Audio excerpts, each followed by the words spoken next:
ఈరోజు positive result. ఈ couple Nellore నుండే వచ్చారు. మ్యారేజ్ అయ్యి 1 year అవుతుంది. తనకి 23 years. పీరియడ్స్ రెగ్యులర్గా వస్తున్నాయి. అయినా కానీ 1 year తర్వాత ప్రెగ్నెన్సీ రాలేదు అని చెప్పి హాస్పిటల్కి వచ్చారనమాట. సో ఆ అమ్మాయికి నేను స్కాన్ చేసినప్పుడు అమ్మాయికి పీసీఓడి ప్యాటర్న్ ఉంది. Even though her periods are regular. Maybe egg release అవటం లేదేమో మనకు తెలియదు. తర్వాత ఆ అమ్మాయి హార్మోన్స్ చూసినప్పుడు she already hypothyroid. 100 micrograms dose వేసుకుంటుంది. కానీ తన టీఎస్హెచ్ ఇంకా కంట్రోల్లో లేదు.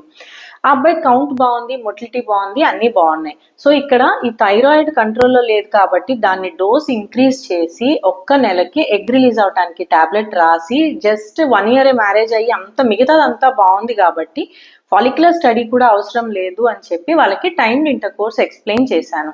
So with in that cycle, ఆ ఫస్ట్ సైకిల్లోనే అమ్మాయి కన్సీవ్ అయ్యింది. ఈరోజు ఆ అమ్మాయికి 8 weeks 5 days ప్రెగ్నెన్సీ. అంటే యంగ్ ఏజ్, ఏమి రిస్క్ ఫ్యాక్టర్స్ లేవు, మినిమల్ పీసీఓడి, హస్బెండ్ కౌంట్ బాగుంది. ఇక్కడ నాకు కొంచెం అబ్నార్మల్గా కనిపించింది కేవలం ఆ థైరాయిడ్స్ కంట్రోల్లో లేకపోవటము. దానికి కొద్దిగా డోస్ ఇంక్రీజ్ చేసి వాళ్ళని గైడ్ చేశాను. సో ప్రెగ్నెన్సీ కోసము లేదా ట్రీట్మెంట్ కోసం వచ్చిన వాళ్ళందరికీ ఎక్కువ ట్రీట్మెంట్స్ ఏవేవో చెప్పేసేయమన్నమాట.